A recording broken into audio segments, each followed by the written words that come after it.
Everyone's keeping secrets today. Okay.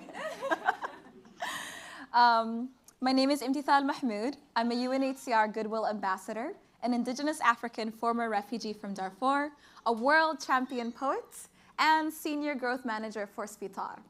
I'm so excited to be back here with you, especially now as a solver.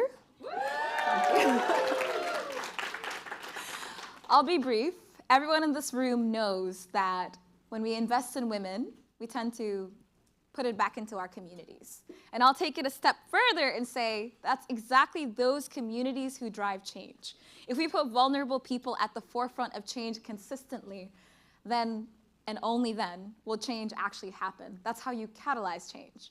On the front lines as a Goodwill Ambassador, through field work, and in so many ways, I've seen that in today's world, those who make the decisions seldom have to live with the consequences. And that's how we end up with solutions that are not fit for purpose, nor representative of the communities that they serve. I think it's high time we turn that notion on its head. The change that we need to create that movement requires a move from meaningful participation to meaningful collaboration. And that's why we're all here, and that's what we're here to do.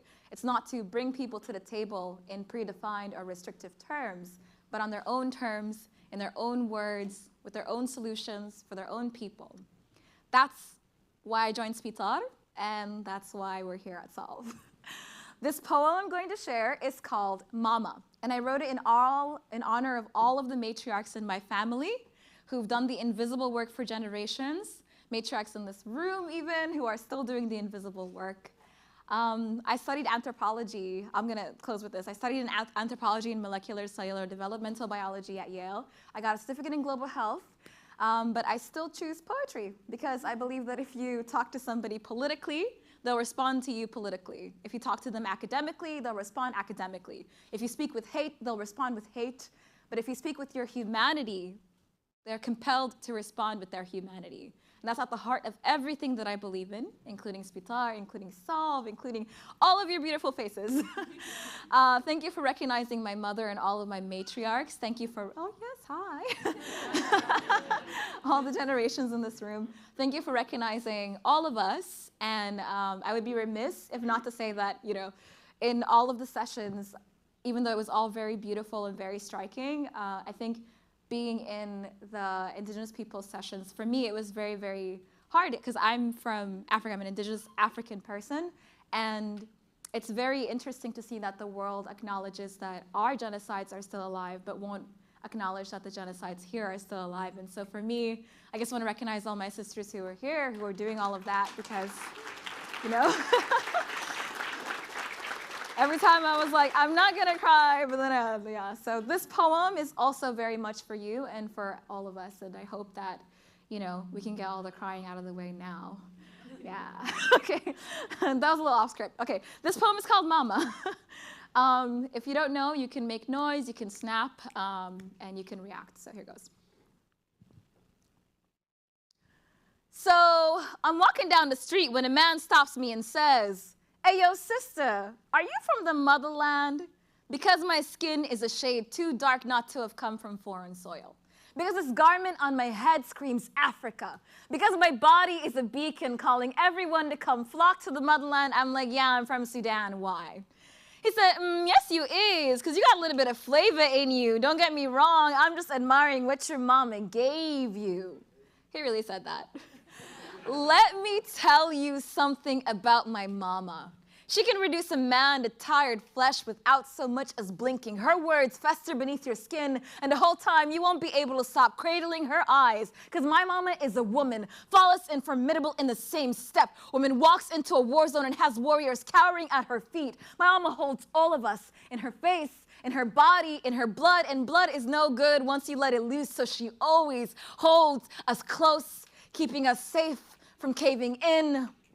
When I was 7, my mama cradled bullets in the billows of her robes.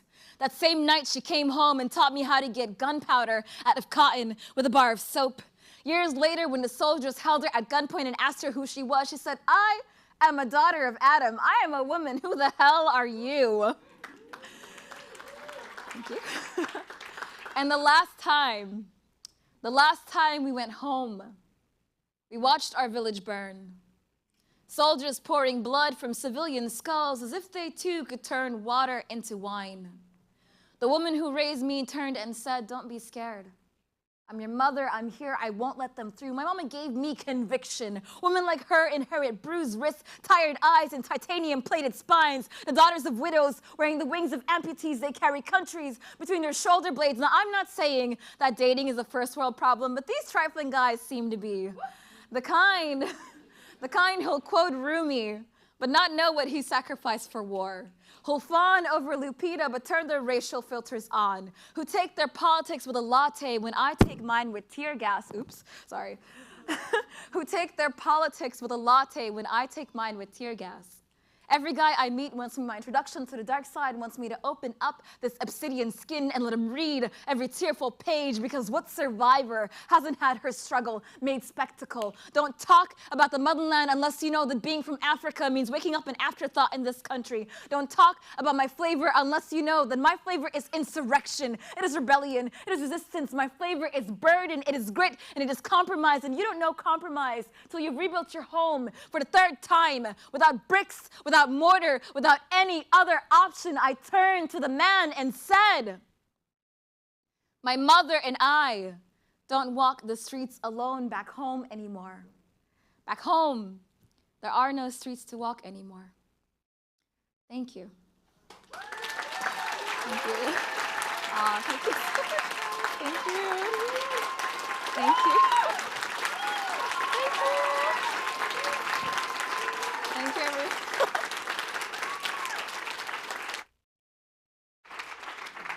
Please welcome to the stage, Managing Director of Solve, Hila. Whoa. Oh, goodness, Emmy. From speaker to solver, she was a speaker for Solve at MIT in 2019, and just to have you back here on stage, Emmy, a red thread, for all of the refugee conversations that we've been having about their plight and their promise. So thank you, and hello, and welcome to the closing session of Solve Challenge Finals. So wonderful to have you here. How are you feeling? Yes. Evidence that things are bad abounds. Global warming, unstoppable. Gender equality regressing. Learning outcomes stalling. Wealth inequality deepening. Pandemic apparently never ending. But then, here are 40 teams.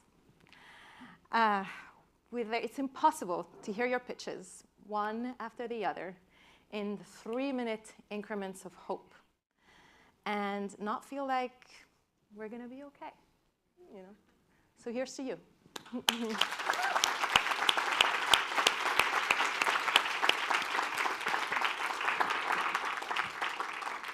This is a day of celebration of you and of this community as we rally around these innovators to scale their impact, to scale our collective impact.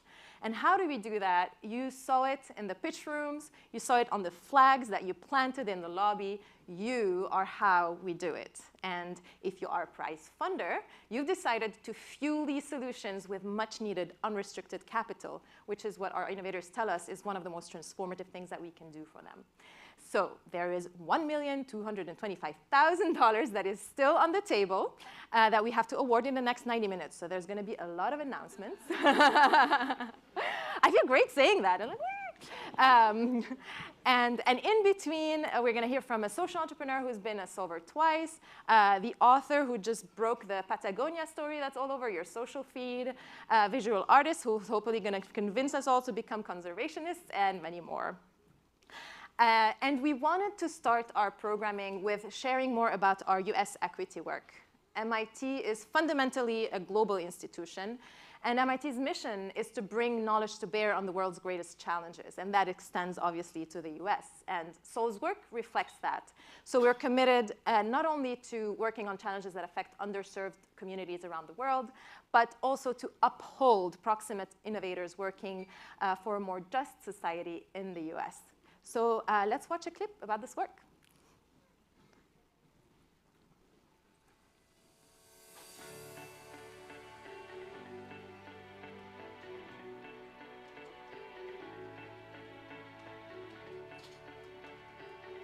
I know MIT is the grass green of technology, and I'm seeking a partnership. I'm not content to go home with this globe. The rhetoric is over. In America, it's time for action. Following this call to action, MIT Solve launched the Indigenous Communities Fellowship in 2018.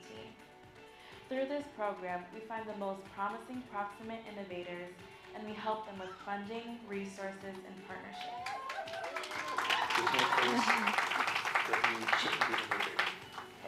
There's no place I think Solve may not be able to touch. So this is my SCOBot. It's an indigenous language revitalization robot that I invented with two of my mentors who are native. And it's a wearable robot. It sits on your shoulder and it senses motion through here, and it actually speaks our pre-recorded languages. Fundamentally, one of the elements of Solve that sets us apart from other organizations doing similar work is that fundamentally we understand that ancestral technologies and traditional knowledge systems are epistemologies in and of themselves. They are knowledge systems. We want to be able to partner with as many individuals who are interested in meaningful allyship with Indigenous innovators. In addition to our Indigenous Communities Fellowship, we launched our Black and Brown Innovators in the U.S. program in 2022.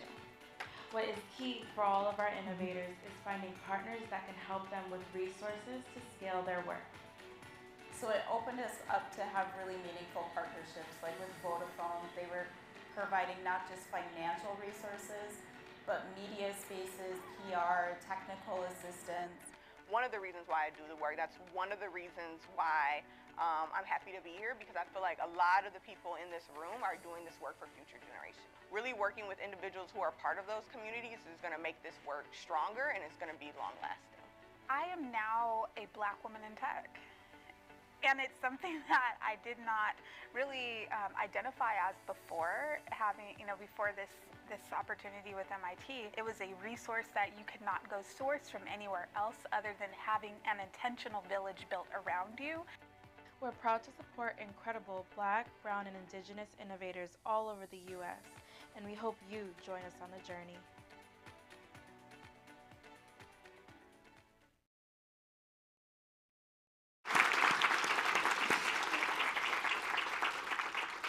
The Black and Brown Innovators in the US program just selected its first 6 innovators among our 40 Solver teams. And as part of this program, they'll receive, of course, the whole Solver program and the grants and the prizes, but also culturally responsive resources and support.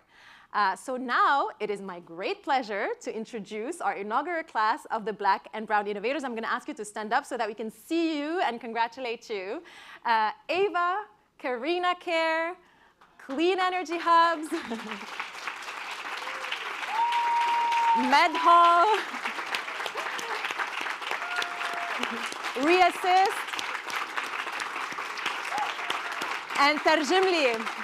Congratulations.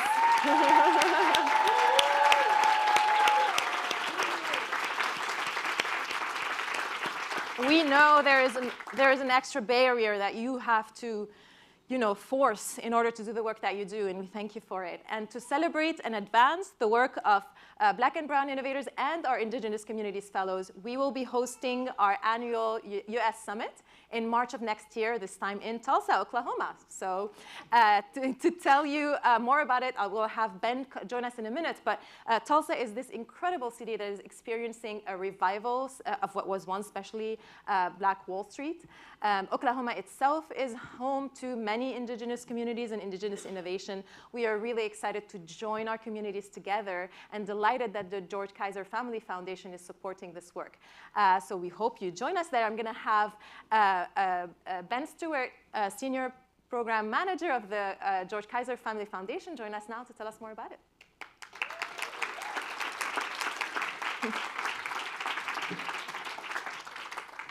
Thank you so much, Hila. My name is Ben Stewart. I work at the George Kaiser Family Foundation in Tulsa, and it's my honor to be here today to invite each of you to join us in Tulsa in March of 2023 for the U.S. Equity Summit. It's a really beautiful thing to think about the mission of the foundation, which is equal opportunity for young children and the development of a vibrant, inclusive Tulsa community, and see that marriage with something like MIT Solve programming in Tulsa. So On behalf of the foundation and all of our team, I would invite each of you to come and join us in Tulsa in 2023, and we'll look forward to seeing you there. Thank you so much.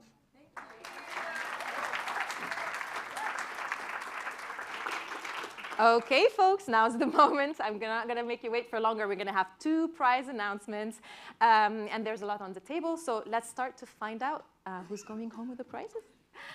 To start, we're starting with our AI for Humanity Prize for the 5th year in a row, presented by Solve advisor and longtime supporter Vilas Dar, president and trustee of the Patrick J. McGovern Foundation. So Vilas will be joining us now.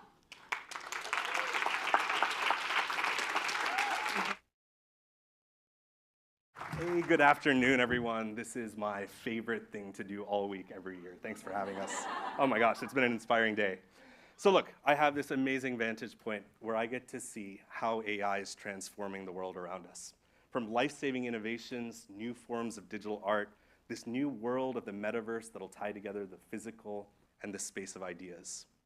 But just because we can do so much more with AI doesn't necessarily mean that we're definitely going to do good with it. It means that it requires a shared intention. It means that we have to become literate.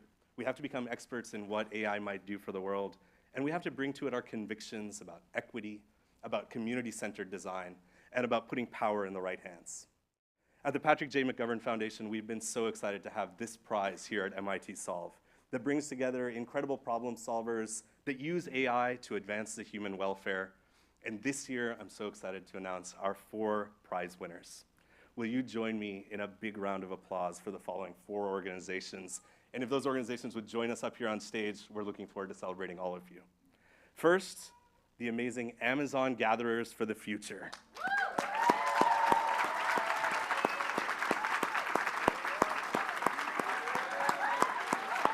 Please.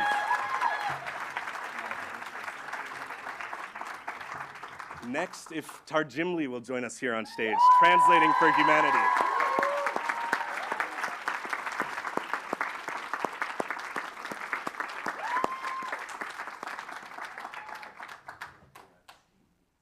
If I can ask Kibo, Inclusive Education for the Blind, to join us here on stage.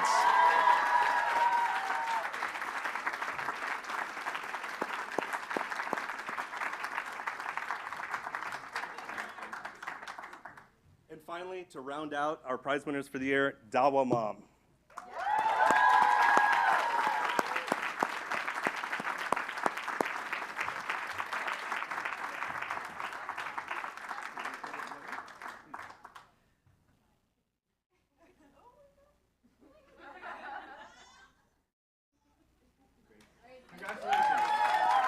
Thank you all. Okay, congrats. All right, up next, the Elevate Prize finalist is going to be presented by my former colleague, actually at Solve, and now Chief Impact Officer of the Elevate Prize Foundation, Matthew Miner.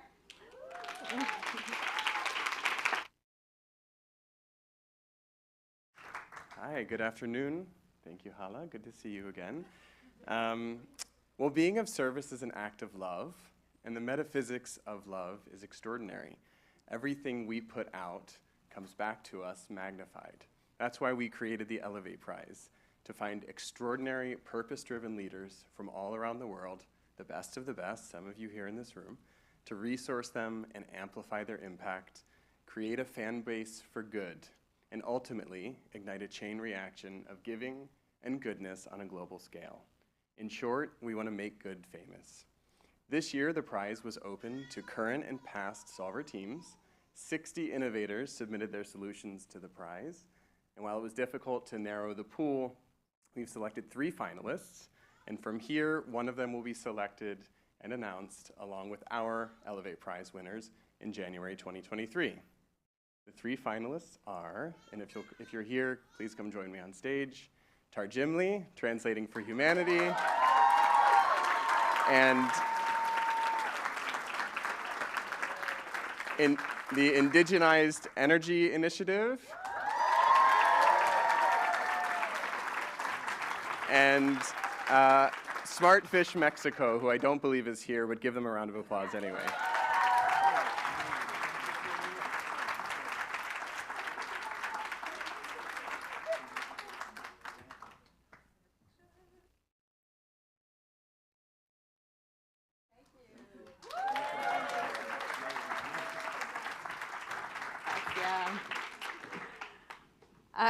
Thank you. With the time we're in, health and pandemics is really always top of mind. So we thought it's important to hear from one of our own health innovators and two-time solver, Hila Azadzori of Ada Health. And before this, we have a special message recorded from the World Health Organization's Director General, Tedros Adhanom Ghebreyesus. So we'll hear that, and then we'll see Hila.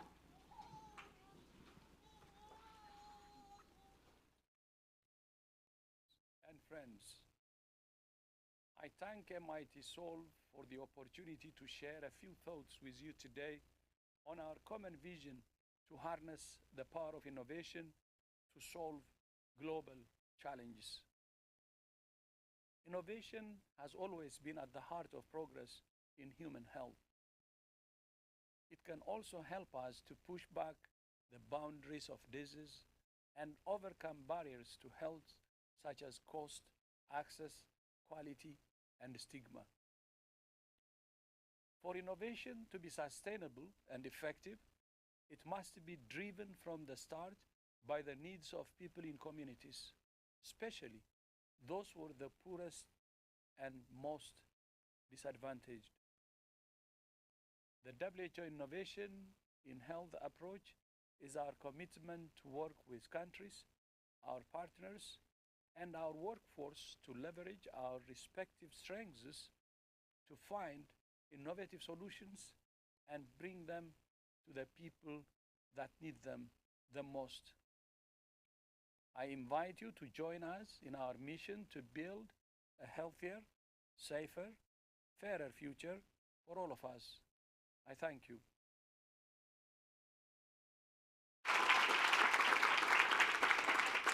Now, please welcome to the stage Hila Azadzori, Managing Director, Global Health Initiative at Ada Health. Hila.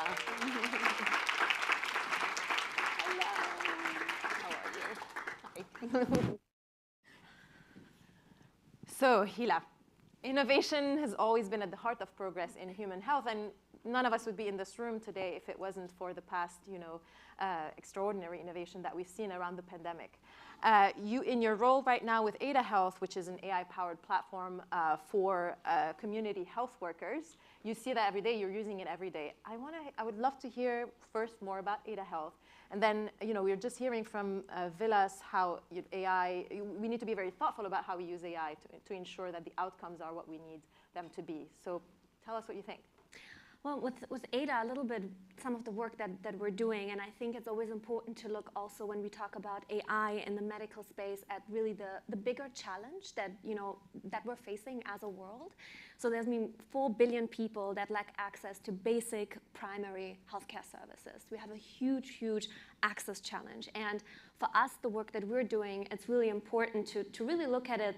There's a shortage of 18 million health workers. So even if we were to try to train many, many more health workers, even distribute them around the world, that wouldn't be feasible to meet the SDGs and really ensure that everyone has equitable access to healthcare. And that's where, for us, AI can come in, and really working hand in hand, doctors and medical AI or machine learning, working together to overcome that huge challenge that we're facing as the world.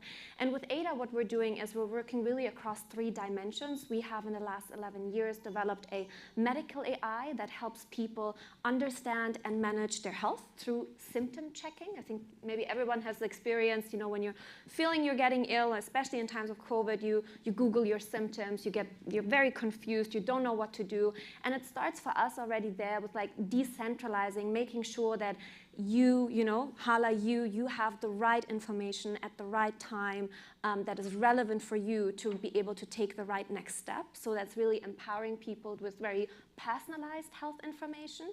And the second piece is also then looking at, the medical resources and the scarcity that we have is, that the demand is simply higher than the supply, right? So that's where a medical AI can come in and also improve the quality overall by upskilling health workers. And again, working hand in hand, it's not a replacement, but really they're looking at the overall pressure that health systems face and really looking at some of the tools, how can they be strategically leveraged to alleviate some of the burden on health systems that comes to time pressure and and then the challenge of providing the right care at the right time.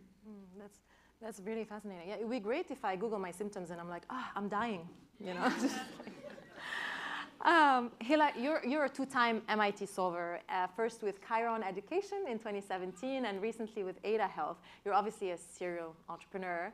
And how do you choose where you spend your time and what are you doing now? Well, I think like for me, there's this intersection. Education and healthcare is deeply intertwined. You know, without access to good healthcare, you can't learn. And also, you know, when you can see the correlation, also the more education you have, you know, through your lifetime, the better is usually your health, you know, and health outcomes. So it's deeply intertwined, and I always think along those two lines. And one of the things that I'm currently focusing on, especially with kind of bringing those two elements together, is looking at it always also from a gender equity perspective. So again, also the disparities when it comes to women and girls in both of those areas are again the greatest, and how to overcome that. And how I divide my time is I just try to do. Actually, I always like to say it's better to focus, but I feel like in this case, you know, it's so deeply linked that it's able, you know, that one feeds into the other very much. So focusing on both of those areas. And one of the things I'm currently looking at is specifically, I'm originally from Afghanistan, and what we can see with Kaiser and some of the work that we've been doing, we've helped now nearly 70,000 refugees all over the world with, you know, improved access to education and training. And what we can see now is that, again, innovation and technology are incredibly powerful when it comes to settings that are resource constrained, and especially when there is any type of political change. So for example, in Afghanistan, it's the only country in the world where girls and women are barred, or girls, from secondary education. So you have 1 million girls that 1 year have been already now out of school. And that's where I can see, again, you know, technology always as a means to an end. We can come in and support, you know, digitally, you know, to help when these drastic changes happen in the world that need to be addressed on a bigger scale. But solutions like Kaiser and other platforms can come in to support with that. So that's one of the things that I'm currently focused on. Wow, that's incredible. We've had great representation from Afghanistan, I have to say today, which is amazing. And with your work on girls and women, you've also been one of our champions for our first year of SolveEd, which is our work stream that is focused on youth. And you were one of our judges for the first SolveEd Youth Innovation Challenge last year. Would love to hear your advice, first of all, for the next generation of innovators, and also what you can share about the future of SolveEd that you've been involved with.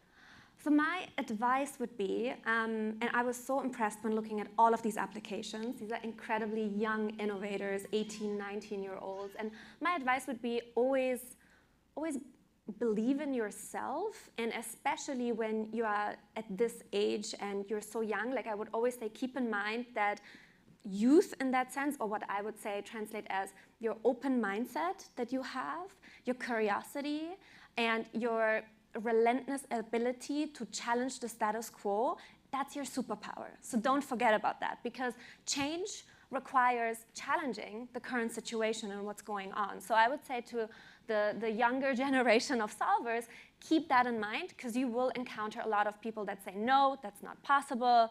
You know, how is this supposed to work?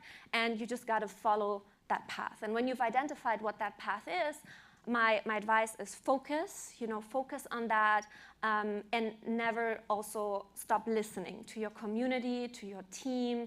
Keep that open mindset, like not just in your 20s, lifelong, ideally, you know. So that would be my advice, and yeah. And thank you so much. And did you want to talk about the challenge that is opening up? Yeah, so I'm super excited also to announce that there's going to be a second SolveEd Youth Innovation Challenge.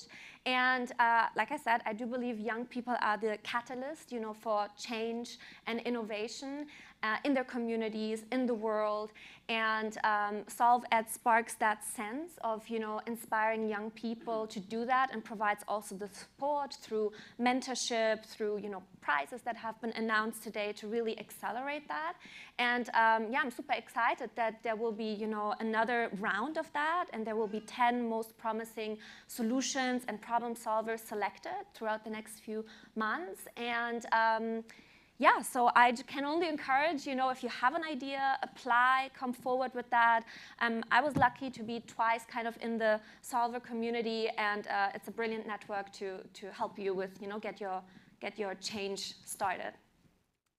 Thank you so much, Hila. We could go on, and really appreciate everything that you do with us, and glad that the Solve community was useful for you as well. So for Solve Ed, Youth Innovation Challenge, it's open until January 24th, 2023. If you know anyone under the age of 24, encourage them to apply.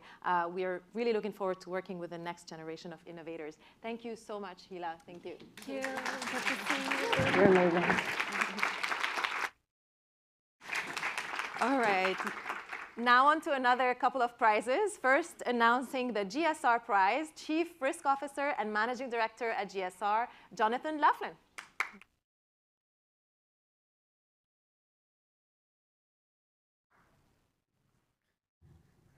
Blockchain technology is beginning to take hold in the social impact sector. Its key properties enable solutions with vastly improved access, trust, and democratization, with applications to financial inclusion, ethical supply chain management, better governance, and more. This is why the GSR Foundation created the GSR Prize at MIT Solve, to support innovation in social impact solutions, especially those that embrace the technologies of our digital future. With this prize, we hope to accelerate digital adoption and encourage promising social innovators to integrate blockchain and related technologies into their work, realizing its potential, and ultimately helping to solve some of the world's most pressing problems. This is an evolving technology, so this year we sought solutions that had the biggest potential impact and that applied a high level of innovation regardless of technology used. We are hopeful that at the next MIT Solve, with our encouragement and support, more innovators would harness the blockchain for social good. We call on others in this audience to join us in this work. Representing GSR and our foundation, I am John Laughlin, our Chief Risk Officer, and as an MIT Course 6 alum, I couldn't be more excited to present this award. So after careful deliberation across an outstanding pool of candidates, we are pleased to announce the recipients of this year's GSR Prize. Annie.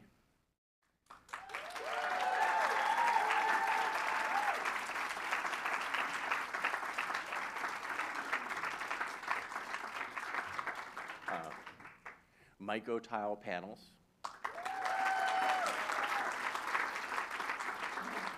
And they couldn't be here today, but and the third winner is Batonga's Podcast for Equality.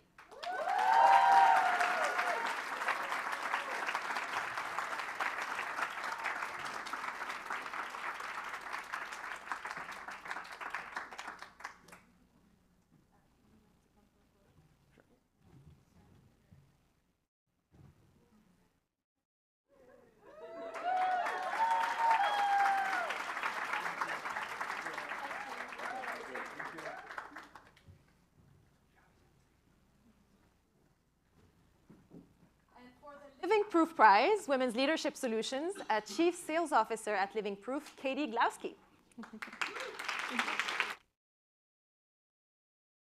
Hi, everyone. It's amazing to be with you all this afternoon. I'm inspired by all of your work. At Living Proof, we believe in the power of science and technology. As a hair care brand founded out of MIT and powered by a team of female scientists and chemists, supporting MIT Solve's work has been a meaningful full circle moment for us. That's why we created the Women's Leadership Solutions Award, which supports solutions from women-led teams that are using innovative approaches to solve challenges.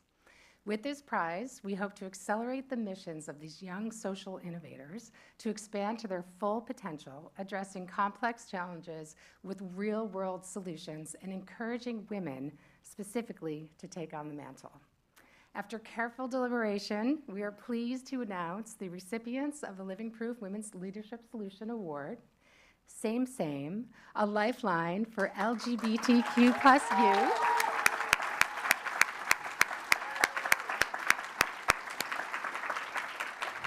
And our second award goes to La Coup Caju, Accessible Science Curriculum for Haitian Students.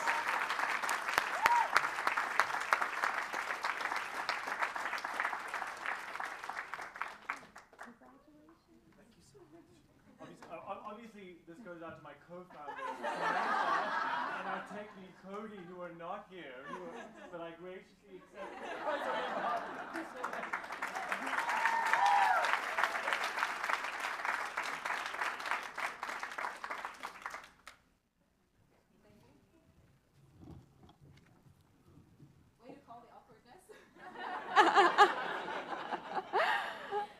All right, what's next? For the incoming segment, please welcome back my colleague Alex Samoyel, Executive Director of Solve. Hi, everyone. What a great day so far. And we still have some fantastic speakers and artists to hear from and a few more prizes. So it's not over yet. And then we get to have drinks. So that's great. In addition to our global challenges, Solve works with our clients year-round to launch custom challenges.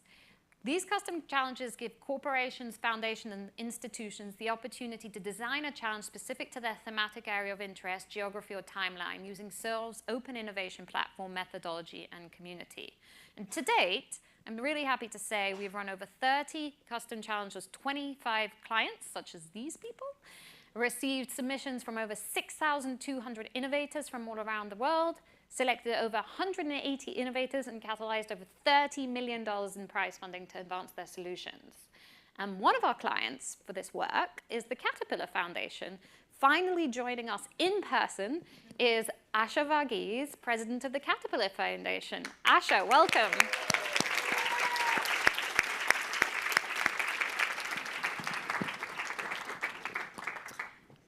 Hello. So happy to have you finally in person.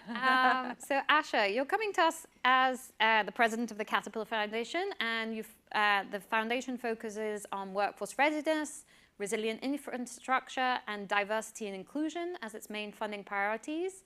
And it's actually been in existence for 70 years, 70.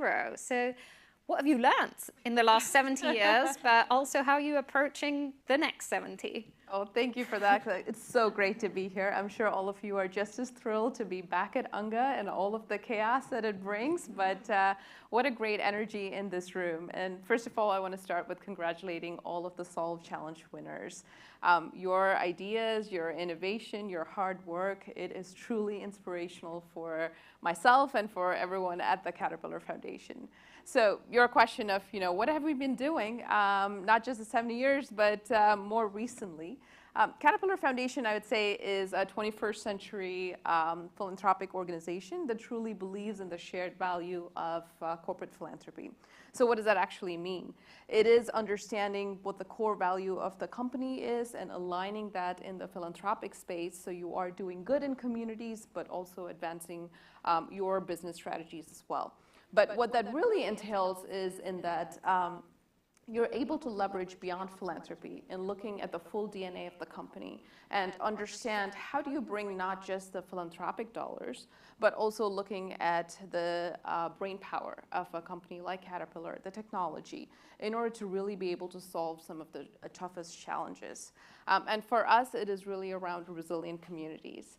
And looking at understanding, we all define resilient communities differently, but for us, it's around workforce development, which has been our great partnership with MIT Solve, as well as sustainable infrastructure, looking at nature-based solutions, understanding from a disaster mitigation standpoint, but also understanding how do you build basic access to communities, whether that's in the form of water infrastructure or green energy solutions in off-grid markets. So a lot of different activities, but within that, really trying to stay focused and have a strategy behind how we're investing across the globe in communities. But all of that comes through partnerships and collaborations with multi-sectoral partners, and really bringing about ideas together and localizing it. At the end of the day, that's really what it's about, and I call it globalization, even though you have a global strategy, going down at the local level and identifying, how do you really build up solutions that are relevant in the local markets, and how do you make that sustainable and scalable? Wonderful, thank you. And you alluded to it, but last year the Caterpillar Foundation partnered with Solve to launch one of these custom innovation challenges, and it was around the future of work in India and Indonesia. So why did you decide to do an innovation challenge, and how does this compare with other grant making you do? Yeah, I'll first start with the personal side of things. As a matter of fact, in 2016, when I was with another corporation doing corporate philanthropy, I also had an entrepreneurship bug inside me. So I was actually a Solve participant at that time. So my journey starts quite early with MIT Solve. And then moving on to becoming a judge for one of your great challenges, to now being able to do a full custom. circle. So it's come full circle, obviously, which goes to show that I truly believe in the platform of MIT Solve and the power that you're able to bring in being able to identify local solutions and local entrepreneurs that are working on the ground. So for us, Caterpillar, it was specifically in the skilled workforce space, in understanding the future of work and in the digital workforce space. And I don't think it's new news to anyone here in that automation by 2030, we're going to see a lot of jobs that are going to be replaced as a result of it. But we can't sit back and wait for that time to come. So like many of you who are focused on the future of work, we're also looking to understand how do you really take advantage of that to where if you have 90 million jobs that are coming up in India and equivalent in Indonesia, how do you really build up the skills for that? And there is no silver bullet for this particular challenge that we're all facing. But our approach was really around understanding how do you go down to that regional level and bring the power of MIT Solve in your collaborative approach to really be able to identify the solutions that we're facing in these challenges. So hopefully it's just the beginning of uncovering what we see in this particular space. Wonderful. And then the last question is, you've selected winners, and they're receiving ongoing support from both Caterpillar and MIT Solve, but how can some of the people here in this room help your winners?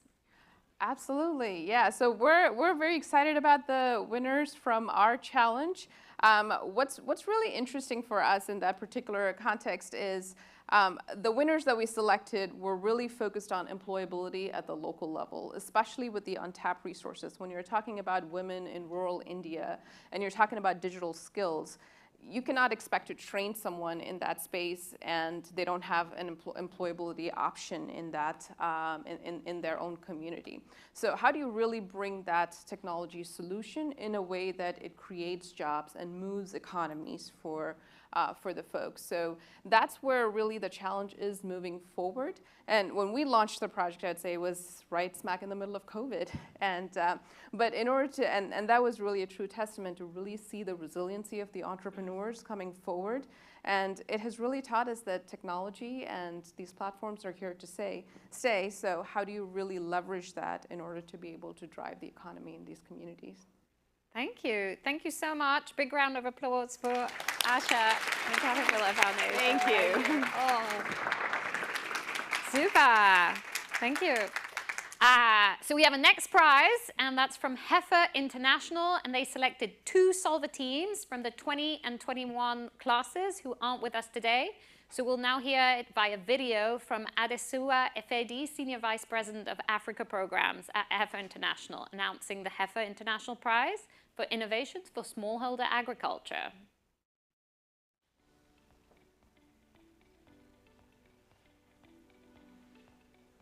Good to see you again.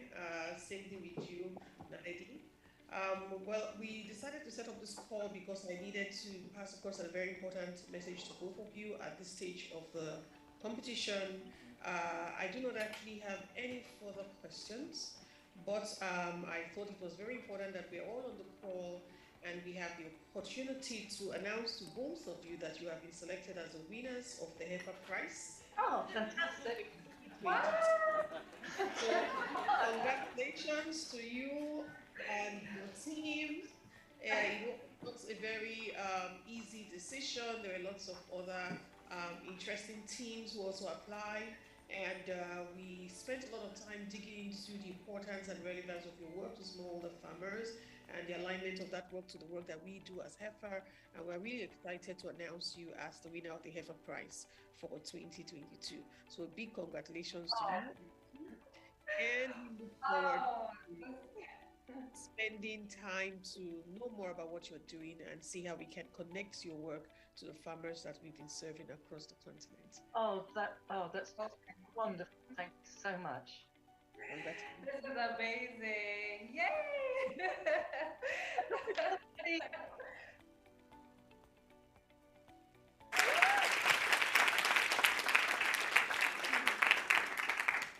You'll notice a theme there where we basically say, we still have questions, please join this phone calls, and we're like, just kidding, you won!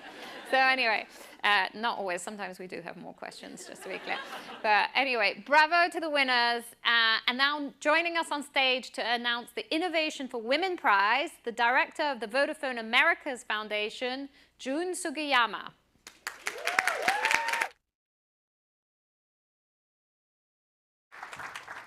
Thank you, Alex.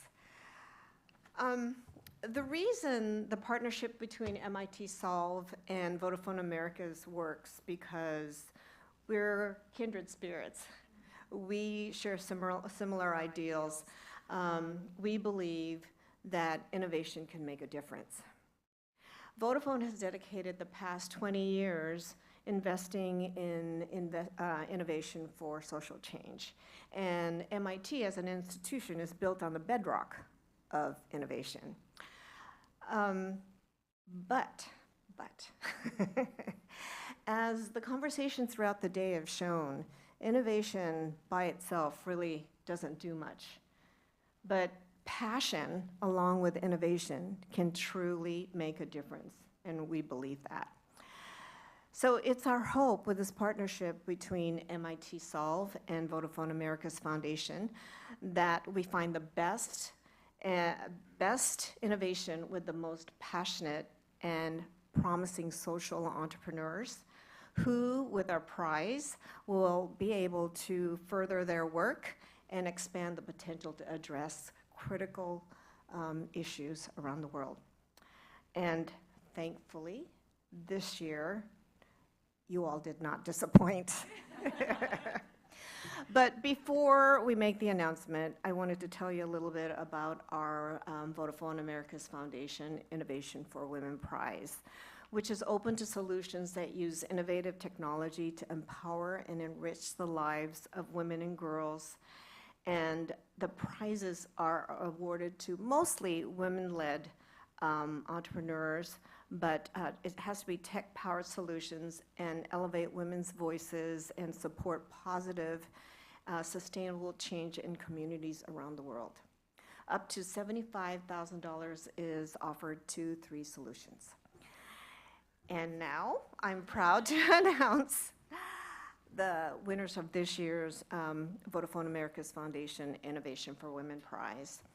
The first is Batanga's podcast for equality.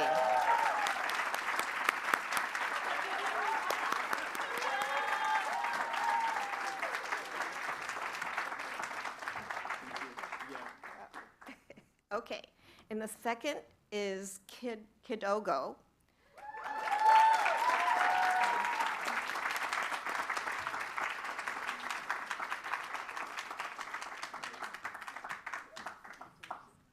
Okay, and then lastly, but not least, is Oh My Gyno.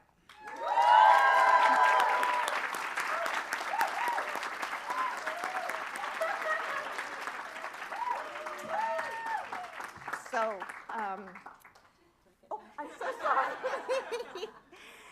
And congratulations and best wishes to you all.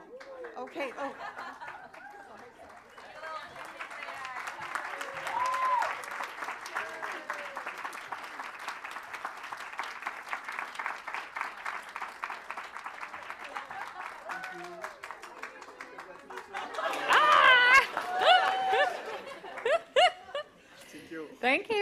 Thank you, June. And now it is my pleasure to introduce a conversation moderated by David Gellis, author and climate reporter for the New York Times, with Maura Pali, Executive Director of the Blackstone Charitable Foundation, and Hina Baluch, Executive Director, Sustainability and Environment at General Motors. Thank you.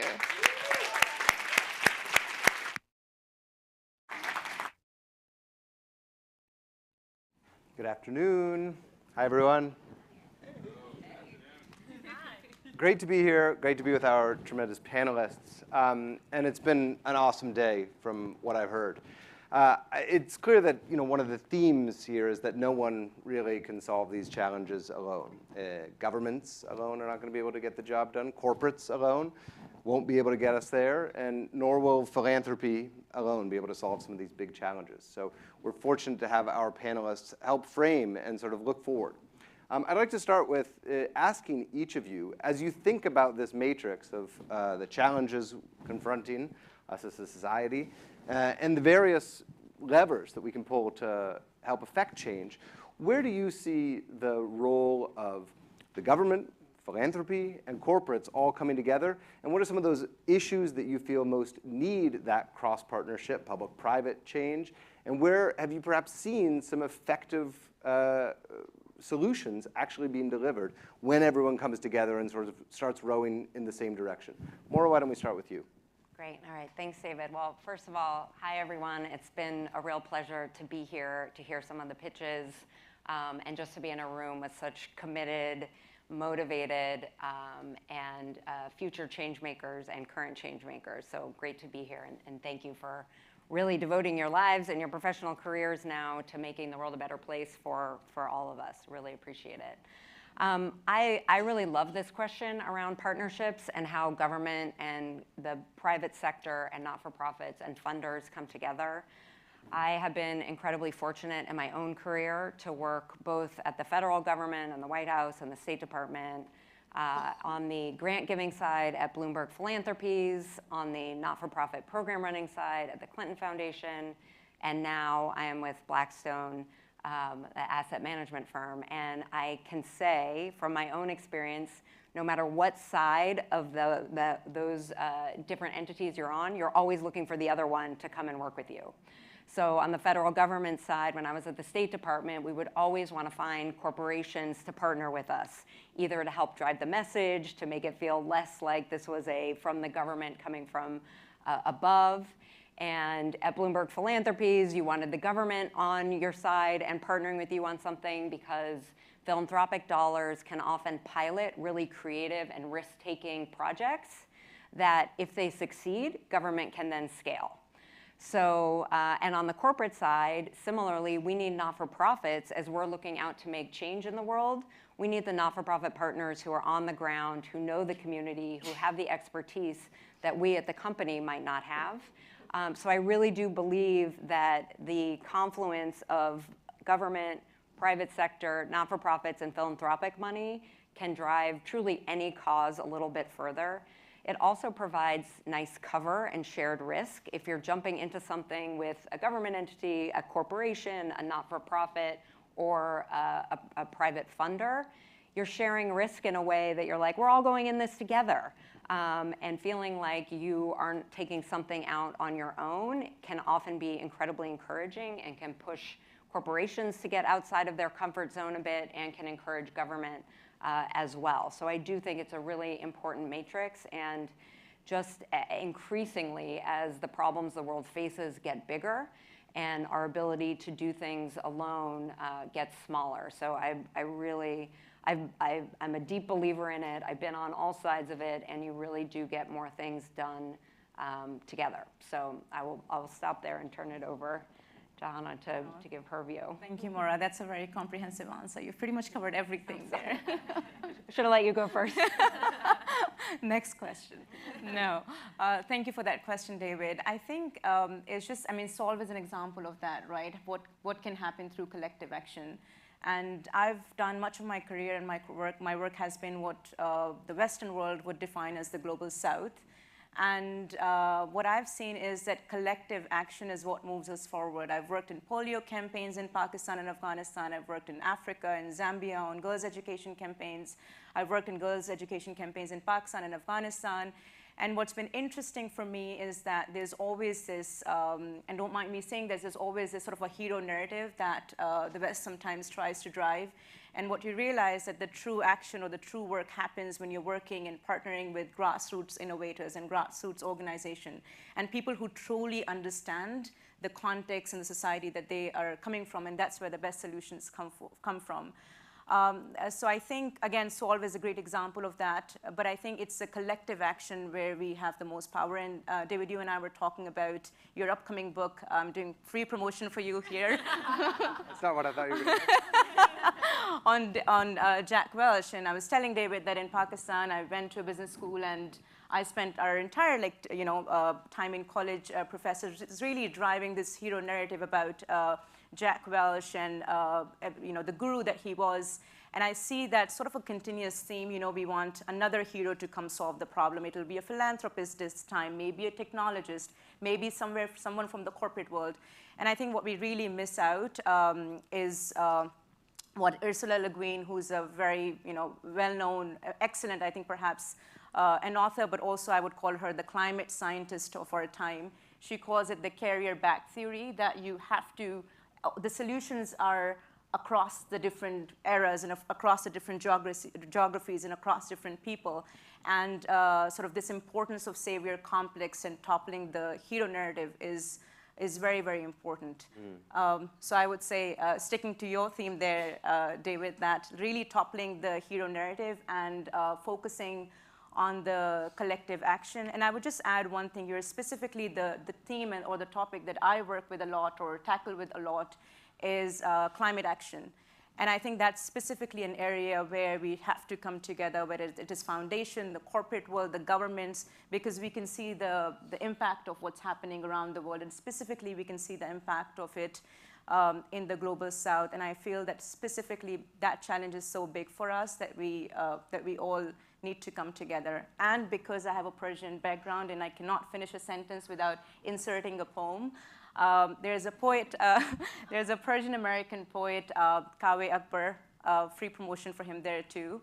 And he talks about, there is a line from his poetry where he says that, Mahar cheez ra bayad az dast dade bashim, az dast dadim. He says that we have lost whatever we could have lost. And now it's really time to sort of come together as a world and find a solution for these problems.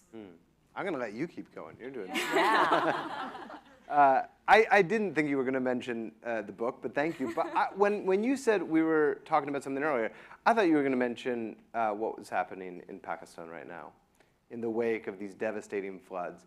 And it makes me wonder how, even when people are moving in the same direction, even if we can get governments and nonprofits and corporates on the same page, how do we keep their attention focused on a situation like Pakistan, which is going to take years and years to recover from, when we're already seeing another disaster in the global south, as we sit here right now in this beautiful hotel, as Puerto Rico has no power right now. That's a US territory. What is your recommendation, having thought about this so much, about how we can actually not just sort of get people's attention focused there briefly, but keep it there to make the kind of enduring progress we need? Yeah, and David, I said to you, if you make me talk about this topic, I'm going to start crying, so forgive me there. But I think I would say very, very strong push on accountability from the West is what's going to really talking about solving the problem, right? And Pakistan is a 1% emitter of the world, is 1/3 of the country is underwater, 33 million climate refugees, 1,100 people dead.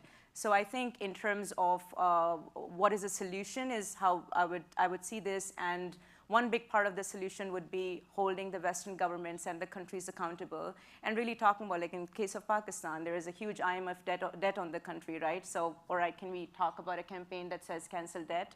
So, focusing a little bit on really true advocacy coming from all corners, including the Western countries, because again, no matter whether you're West or South, you're a part of the same planet. So solution has to come from the West as well. Well, thank you. And in all honesty, do not buy my book. Donate to Pakistan flood relief. In all seriousness, everyone in this room who can should. All right. Maura, yeah, really, we're thinking about you.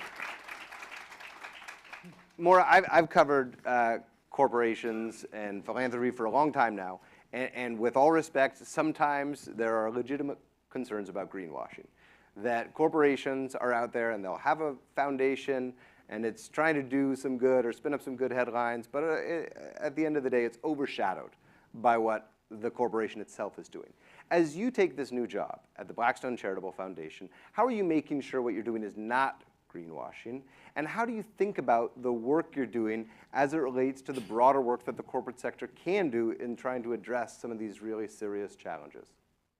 Completely fair question, and I appreciate your asking it. I think corporate philanthropy has come quite a ways, I would say over the past decade, but really in the last 5 years, where a corporate foundation really could sit over on the side and do good work, but remain really disconnected from the company.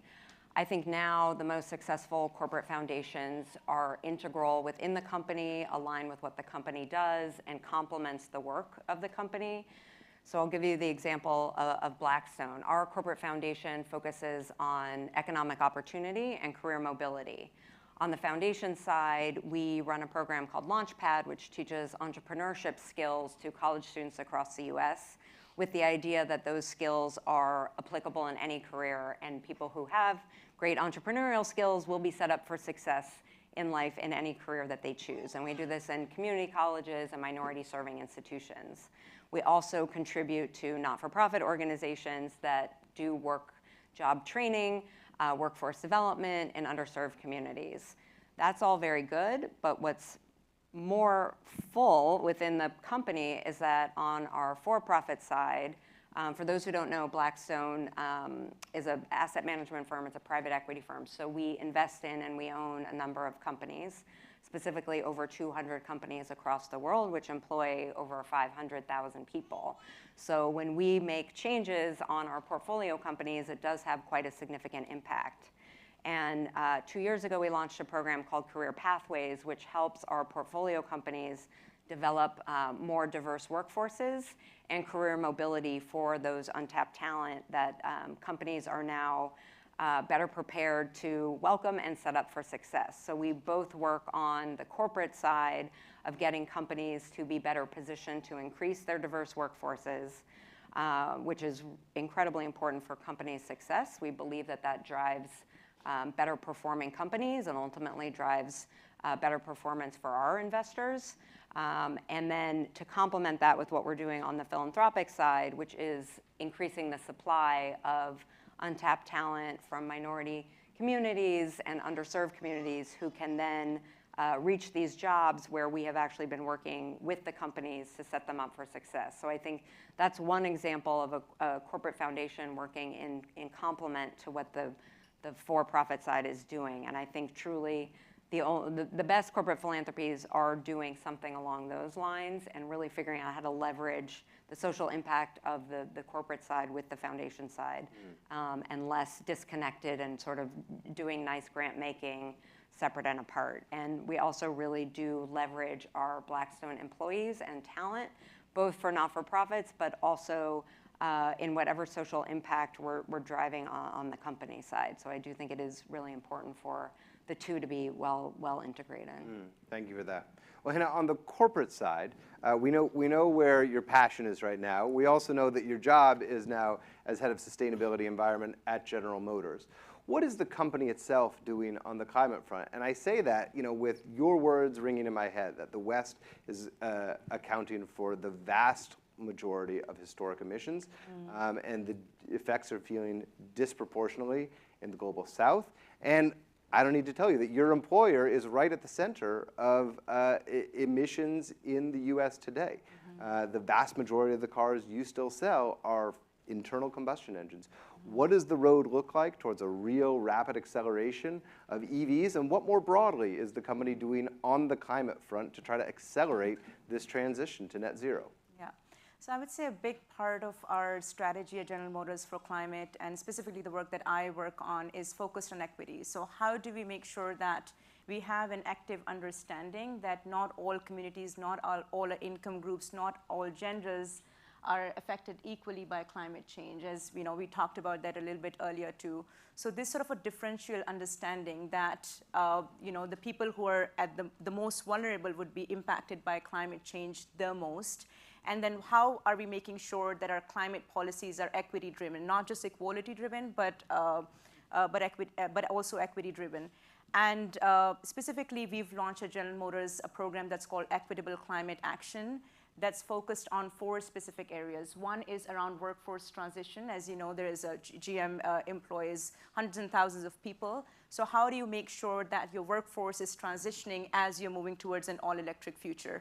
So how do you have the right kind of workforce programs, but then also are working with grassroots organizations to train the future of work? The second important area of that, EV access. So we know that for the longest time, EVs have been, for the bros and the dudes and a cool car, and it's been very limited in who can actually access EVs. And for us, the center part of our strategy has been how do you make EVs accessible and inclusive and equitable for all types of people. So whatever price range you are working with, you should be able to afford an EV car.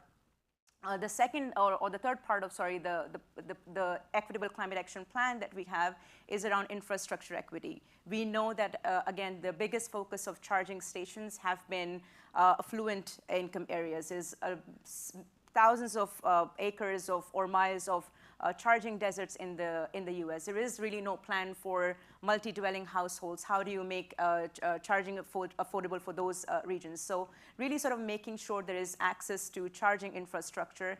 And lastly, and I think an aspect that's very close to me based off of my life experience, work experience, is the $50 million Climate Equity Fund, where we are partnering with grassroots organizations, whether they're training future EV technicians or they're working with other women-focused, minority-focused organizations to really invest directly into the communities. So I would say specifically our work in GM has been focused on making sure that all of our climate work is not just equality-focused, but also equity-focused. And I'll crack a small joke here.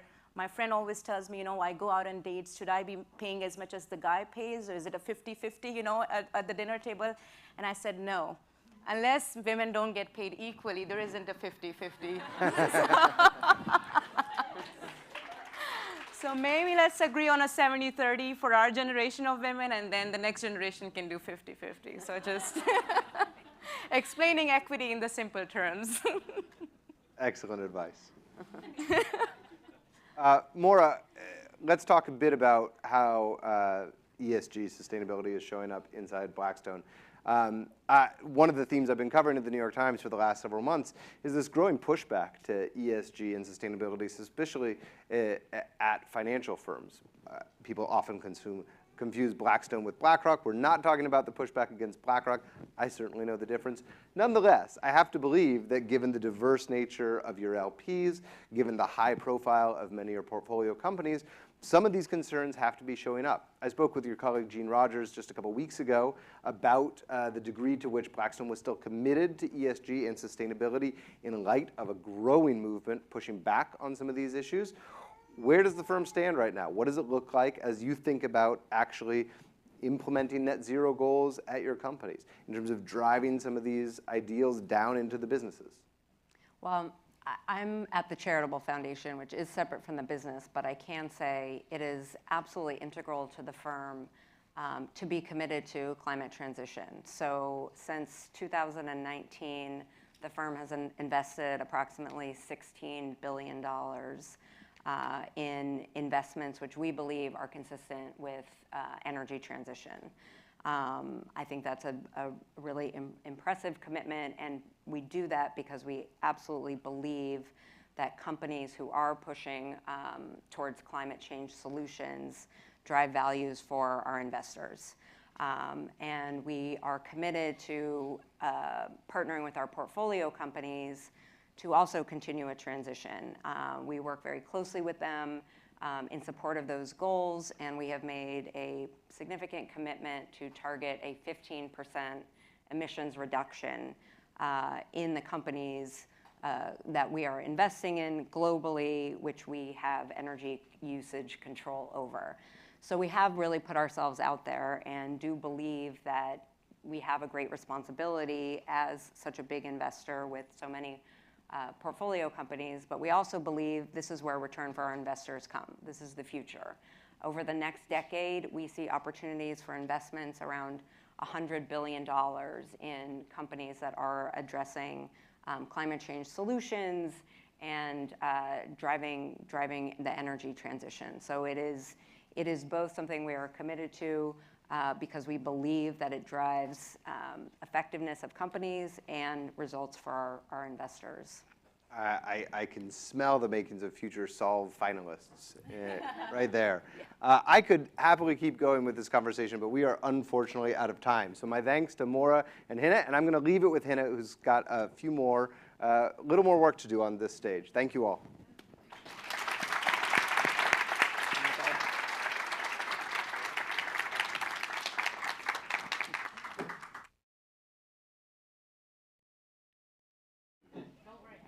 I'm coming back. So no, thank you for the opportunity here, Alex and the Solve team. It is really my honor and pleasure to be working with Alex and the Solve team for at least, 4 years now, Alex? The first time we met was at that uninspiring, dreadful conference where we were, let's not go there.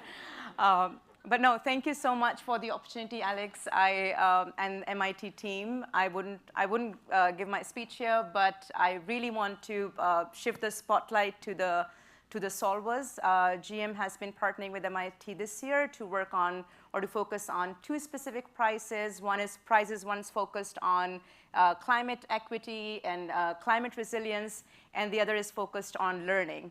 So I have completely botched my script there that I'm not even looking at. So I'm going to go straight into the solvers. Thank you so much.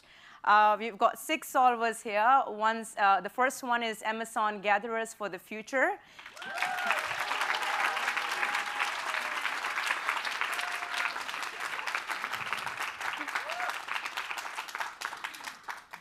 And you're working on the important projects around timber-free, non-timber forest projects. And actually in Pakistan also that's a very important topic because in some of the valleys timber smuggling has been fueling a lot of war. So it's a very, very important area that you're working on. Thank you.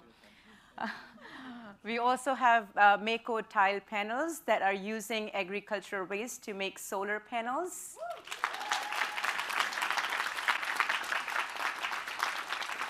We have Annie that's working on Braille technology.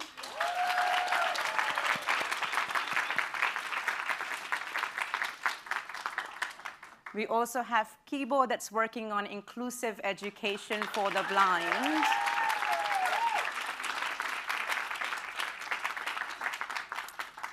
And we also have Indigenized Energy Initiative.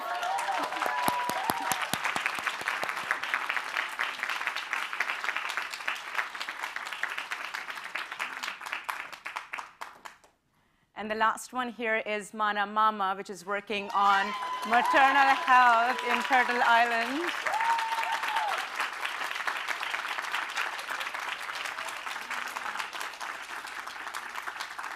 Thank you, everyone, for your great work, and thank you everyone for giving us the opportunity here.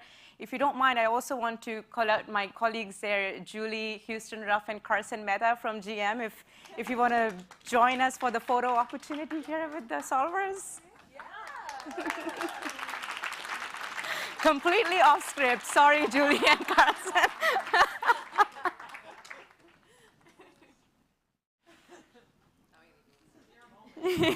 I would be amiss, thank you, with these great solvers, yes.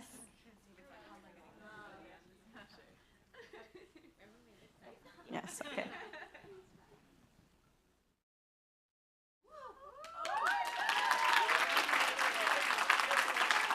Congratulations, thank you, congratulations, thank you, thank you. Wow, what a day. What a day. And by the way, this was our last prize announcements of the day. So thank you to everybody who won prizes. And thank you to thank you to our sponsors and prize funders as well. If you didn't win the prize today, really don't worry. You're still a Solver team. It's still amazing. Many of the biggest partnerships we created took a year or two afterwards, so I don't want you to feel bad. I want you to still feel amazing. So thank you also to our judges who selected the Solver teams. A huge thank you to the incredible Solve staff. And without them, none of this would be possible, and you wouldn't have any cool Solve hats to come get home with. And then finally, another round of applause for our 2022 Solver teams and Indigenous Communities Fellows. This is why we're here.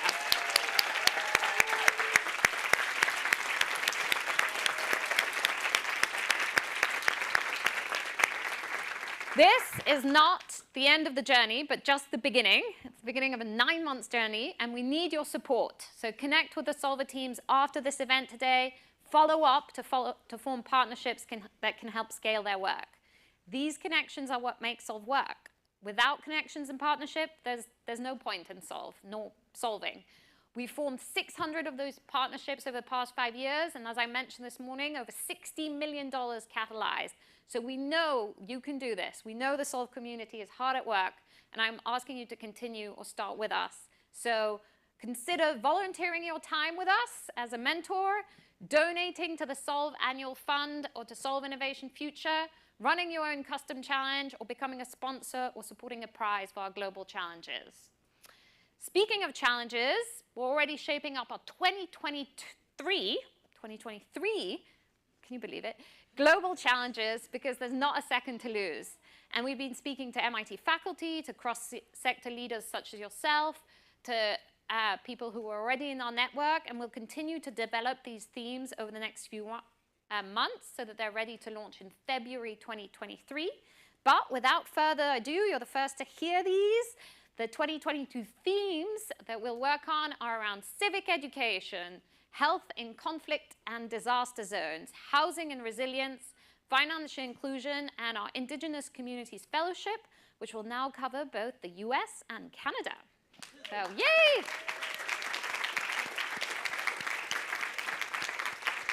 So if you know of potential judges, potential prize funders, potential applicants, start thinking about them. They don't launch till February, but really there's still time to shape the challenges and what these are about. So do get in touch, and we're notably hosting challenge design workshops throughout the fall. And then, of course, we'll come back together as a community on the MIT campus May 3rd to 6th next year. So put that in your calendar, along with the US Equity Summit in Tulsa. That will be the capstone event for the teams that you met today, and a chance to dive deeper into our 2023 challenges. 2023, oh my, sorry. But yeah, and then just to think through, this week, I think through all these events, you'll hear a lot about what's wrong about the world. And when you do, hopefully you can take some of the Solve spirit with you and remember what's right about the world. We hope all this inspiration and solutions and innovation accompany you throughout the UN General Assembly week and beyond. And then before we head to the reception, one last special moment. Like Emmy, we love hosting social impact artists because we know the power of art in connecting our hearts with our minds and helping move people to action. To end the day, please welcome to the stage artist and conservationist Asha J. You'll be able to see her animations also through the reception. So thank you all. Happy solving.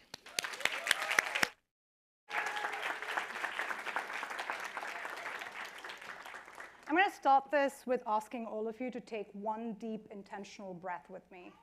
So here we go. And that is essentially what I'm trying to cultivate with my work, a sense of being and a sense of oneness.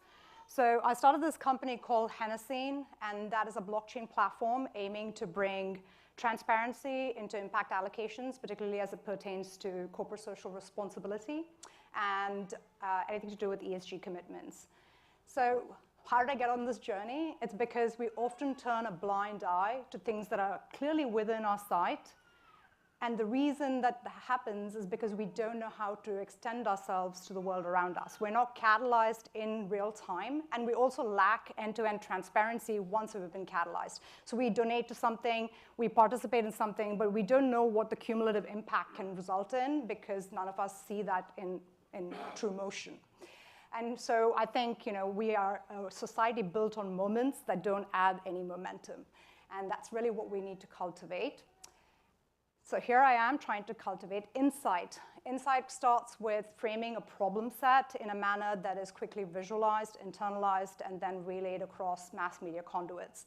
I've leveraged 12 years of a career focused on bringing awareness around the world to various consumer markets to disrupt consumption of illicit contraband. Essentially anything that a dollar votes on that's causing either social duress, inequity, or disconnects in society, as well as looking at ecological costs that we are oblivious of. In realizing these campaigns, I've seen that a touch of color can come to mean the world. For instance, choosing the right red can denote prosperity in the countries you're sharing that campaign in, or it could denote bloodshed. If I had not chosen this particular red, it would have been like, yay, China, you should go ahead and cull more rhinos and elephants, right? So knowing the difference in the ways in which you leverage language, whether it's color, pattern, textures, motifs, is critical. Bringing that forward to just a shift in perspective, which is what the Tangram campaign is about. It's something I worked on the UN with. And intercepting buying behavior also means working with the right stakeholders. So with the Rhino campaign, we also had to look at the purchasing power of the customer and who could actually afford to buy ivory. And looking at that, we realized partnering with big brands that were yachting companies and Rolex was the right way to intercept that market space because those are the people who can also afford to buy illicit contraband. Same thing with the Women's Empowerment Initiative. Knowing your right stakeholders goes a long way. For instance, with this climate action campaign, I used weather icons because that's a quick way in which you intercept or interact with climate action, right? That's how you see it in your phone. It's in your handheld devices. It's accessible, it's relatable. But then the icons can't really go out and rally for the world. You can. So that's where you shift focus back into human communities coming together for change. I always believe in stating what's obvious. Oftentimes we assume that everyone knows the same things, and that's never the case. For instance, I ran a campaign against the ivory trade in Times Square, and the number one question we got in our qualitative and quantitative surveys at the end of it was, what is ivory? People didn't actually have a clear definition of it. So I would say always explain the obvious thing. And then embed emotional triggers, because as much as we'd like to believe that we're creatures of reason, we wouldn't be in a climate crisis if we were and we understood data. So we're clearly emotional beings that follow our feelings. A great way to catalyze community around activation points is to ensure that you can exercise their autonomy. If you get every single individual to believe that their voice can matter and can be extended in a meaningful way, they will participate. Because that means they get to evidence their agency and show stewardship in real time. It also creates a sense of relatedness and a sense of tribalism because everyone's showing up for the same purpose. So this particular animation, you'll see it during the reception, but I created this with WWF and Whiskers, and the way we did this was to look at the fact that 14 different habitats across 14 different countries had to come together to promote twice the tiger number in the wild. And I realized that humans, rural farmers especially, tend to sign legal deeds and documentation with thumb impressions. And just as an identity is signified through an imprint of your thumb, a tiger's stripes is unique to a tiger.